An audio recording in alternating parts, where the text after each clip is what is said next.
Bismillahirrahmanirrahim. Assalamualaikum warahmatullahi wabarakatuh. Innal hamdalillah nahmaduhu wa nasta'inuhu umur dunya waddin wassalatu wassalamu ala asrofil anbiya'i wal mursalin wa ala alihi washabihi ajma'in amma ba'd. Pertama-tama marilah kita panjatkan puja dan puji syukur kita kehadirat Allah Subhanahu wa taala yang telah memberikan rahmat dan hidayahnya. Yang kedua kalinya tak lupa sholawat serta salam marilah kita aturkan kepada junjungan kita Nabi Muhammad Sallallahu Alaihi Wasallam yang kita nantikan syafaatnya di yaumul qiyamah nanti. Amin Allahumma amin. Ya, langsung saja saya di sini sedikit ingin menjelaskan tentang Pancasila dalam perspektif Islam. Yang pertama landasan teori. Landasan teori yang pertama pengertian Pancasila. Darji Darmo Diarjo mengatakan bahwa Pancasila merupakan dasar negara. Pengertian ini sering disebut dengan dasar falsafah negara. Dalam hal ini, Pancasila dipergunakan sebagai dasar untuk mengatur pemerintahan negara. Atau kata lain, Pancasila digunakan sebagai dasar untuk mengatur penyelenggaraan negara. Pancasila merupakan pedoman bagi semua warga negara bangsa Indonesia untuk berinteraksi dalam konteks kebersamaan untuk mengokohkan negara kesatuan Republik Indonesia.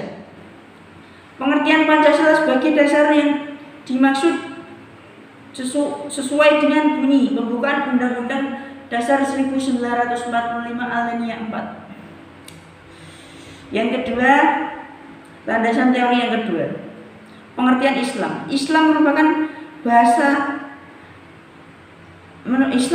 menurut bahasa adalah agama yang diajarkan oleh Nabi Muhammad SAW berpedoman kitab suci Al-Quran yang diturunkan ke dunia melalui wahyu Allah Subhanahu wa taala. Islam mempunyai pengertian yang lebih luas dari pengertian agama pada umumnya. Kata Islam berasal dari bahasa Arab yang mempunyai bermacam arti. Antaranya satu, salam, yang artinya selamat, aman, sentosa, sejahtera, yaitu aturan hidup yang dapat menyelamatkan manusia dari dunia dan akhirat. Yang kedua, aslama, yang artinya menyerah atau masuk Islam, yaitu agama yang mengajarkan menyerahkan diri kepada Allah Subhanahu wa taala, tunduk dan patuh kepada hukum-hukumnya tanpa tawar-menawar. Yang ketiga, silmu, yang artinya keselamatan atau perdamaian, yaitu agama yang mengajarkan hidup damai dan selamat di dunia dan di akhirat. Yang keempat, sulamun, yang artinya tangga atau kendaraan, yakni peraturan yang dapat mengangkat derajat kemanusiaan yang dapat mengantarkan orang kepada hidup yang bahagia. Landasan teori yang ketiga yaitu pengertian Al-Quran. Berbicara pengertian Al-Quran, apakah itu dipandang dari sudut bahasa maupun istilah? Banyak para ulama berbeda pandangan dalam mendefinisikannya. Qiraah mempunyai arti mengumpulkan dan menghimpun, dan qiraah berarti menghimpun huruf-huruf dan kata-kata satu dengan yang lainnya dalam suatu ucapan yang tersusun rapi. Al-Quran pada mulanya seperti qiraah, yaitu masdar dari kata qiraatun Qur'anan. Adapun pengertian Al-Quran menurut istilah yang telah disepakati oleh para ulama adalah kalam Allah yang bernilai mukjizat yang diturunkan kepada para nabi dan rasulnya dengan perantara malaikat Jibril, yang tertulis pada Mashahir diriwayatkan kepada kita secara mutawatir, yang membacanya dinilai sebagai ibadah yang diawali dengan surat Al-Fatihah, diakhiri dengan surat An-Nas. Landasan dari yang keempat, pengertian tafsir. Menurut bahasa, kata tafsir berwazan dari kata dasar al-fasl, yang berarti menjelaskan atau menyingkap makna yang abstrak. Kata tafsir juga biasa diambil dari kata at-tafsir, yang berarti suatu ilmu yang digunakan dokter untuk mengetahui penyakit. Al-Jurjani dalam kitab Ta'rif mendefinisikannya, tafsir adalah menjelaskan makna ayat, baik bentuknya, kisahnya, atau sebab diturunkannya Al-Quran dengan lafal tersebut yang menunjukkan pada dalalah yahir. Pengertian hadis. Secara etimologis, hadis berarti jadid, baru. Secara terminologi, ulama hadis mendefinisikan hadis dengan apa yang disandarkan kepada Nabi Muhammad SAW, baik berupa ucapan, perbuatan, persetujuan, dan sifatnya. Landasan teori yang terakhir, pengertian syarah hadis. Kata syarah yang artinya menerangkan, membukukan, dan melapangkan. Istilah syarah biasanya digunakan untuk hadis. Dengan kata lain, secara substansial yang menjelaskan arti dimaksud dan pesan yang terkandung di dalamnya. Sedangkan secara istilah, definisi syarah al-hadis adalah menjelaskan makna-makna hadis yang mengeluarkan keseluruhan kandungnya, baik hukum maupun hikmah.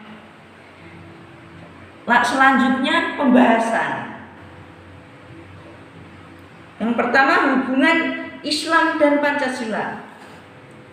Secara singkat dapat dijelaskan bahwa nilai-nilai Pancasila sejatinya adalah nilai-nilai universal yang luhur, yang telah digali oleh pendiri bangsa Indonesia secara brilian. Semangat dari nilai-nilai Pancasila tersebut sangat sesuai dengan nilai-nilai Islam. Penegasan tersebut berdasarkan pemikiran bahwa yang dimaksud dengan nilai-nilai Pancasila bersesuaian dengan Islam tanpa harus menjadikan Indonesia sebagai negara Islam secara formal. Hal ini pula menjadi landasan untuk menyebut bahwa pada Pancasila terdapat aspek, yaitu aspek habluminallah dan habluminannas. Yang kedua, sila pertama.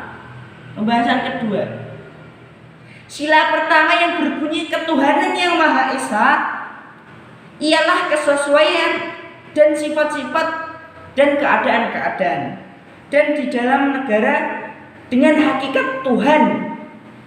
Sila pertama ini merupakan sendi tauhid di dalam Islam.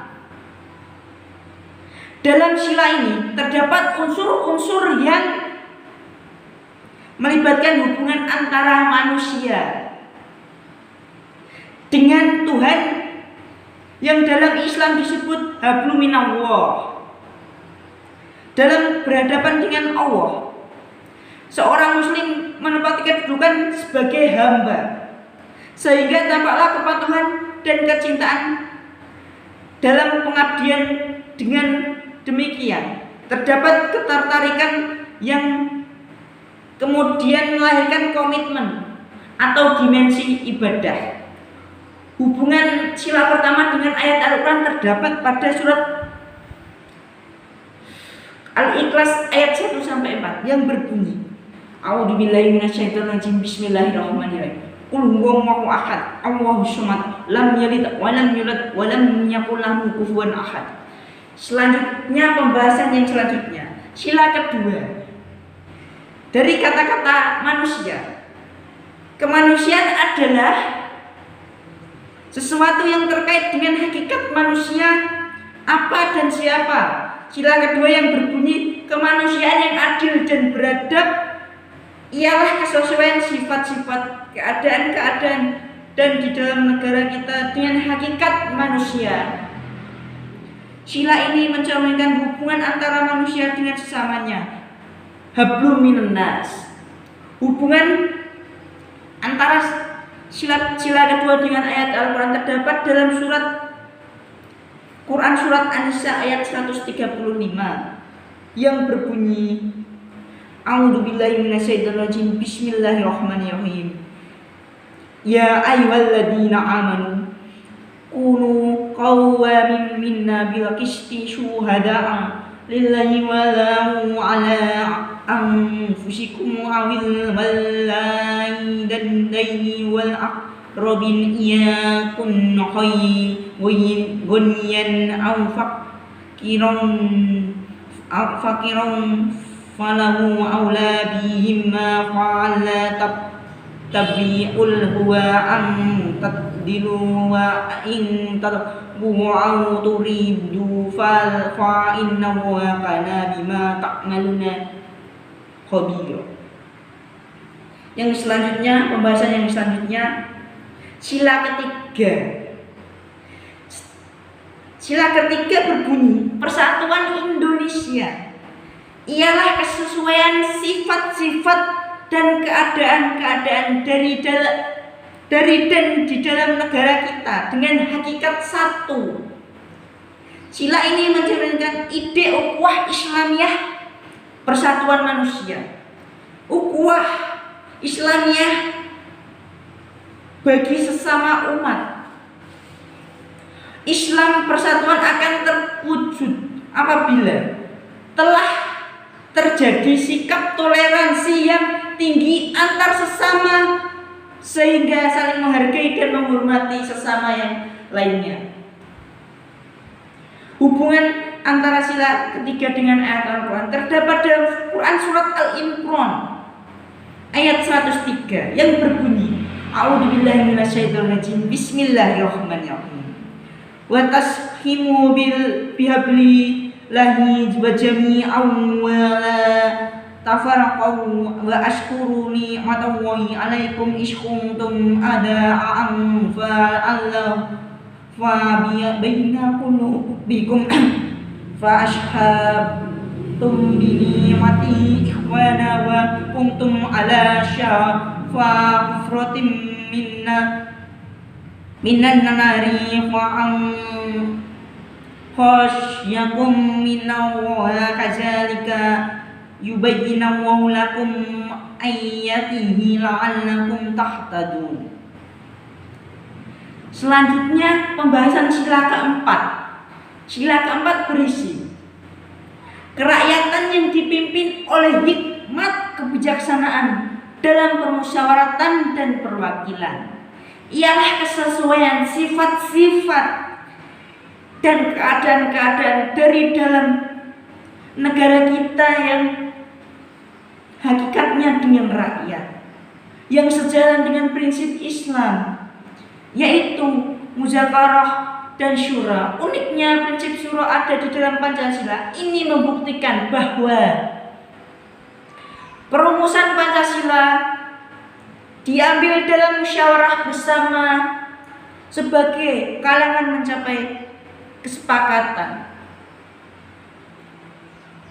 Dalam sila keempat ini hubungannya dengan ayat Al-Quran terdapat dalam Quran surat Asy-Syura ayat 38 yang berbunyi, A'udzubillahi minasyaitonirrajim, Bismillahirrahmanirrahim. Wallazina stajabu lirabbihim wa aqamus sholata wa amuruhum syura bainahum wa mimma razaqnahum yunfiqun. Selanjutnya pembahasan sila ke-6. Dalam fikih, adil berarti memperlakukan setiap orang secara setara tanpa diskriminasi berdasarkan hal-hal yang bersifat subjektif. Dengan kata lain, unsur pertama keadilan adalah kesetaraan perbedaan suku, ras, dan semisal tidak boleh menjadi alasan untuk mendiskriminasikan orang lain. Keanekaragaman bahasa, budaya, maupun warna kulit adalah salah satu tanda kebesaran Allah Subhanahu wa Ta'ala yang diperlihatkan kepada kita untuk saling menghormati satu sama lain dan menikmati indahnya perbedaan di muka bumi ini. Sila kelima berisi keadilan sosial bagi seluruh rakyat Indonesia. Ialah kesesuaian antara prinsip keadilan dalam Islam. Lebih spesifik kasih lagi bahwa keadilan yang dimaksud yaitu pemerataan rezeki berupa zakat dan sedekah. Dalam sila kelima ini hubungannya dengan ayat Al-Quran terdapat dalam Quran surat An-Nahl ayat 90 yang berbunyi, A'udzubillahi minasyaitonirrajim. Bismillahirrahmanirrahim. Innahu ya'muru billadzi wal ihsyani wa itta'i zil qurba wa yanha 'anil fahsya'i wal munkari wal baghi ya'ishukum la'allakum tashharun. Sekian dari saya atas sedikit penjelasannya tentang Pancasila dalam perspektif Islam. Bila ada salah kata, saya mohon maaf yang sebesar-besarnya. Billahi taufiq wal hidayah. Wassalamualaikum warahmatullahi wabarakatuh.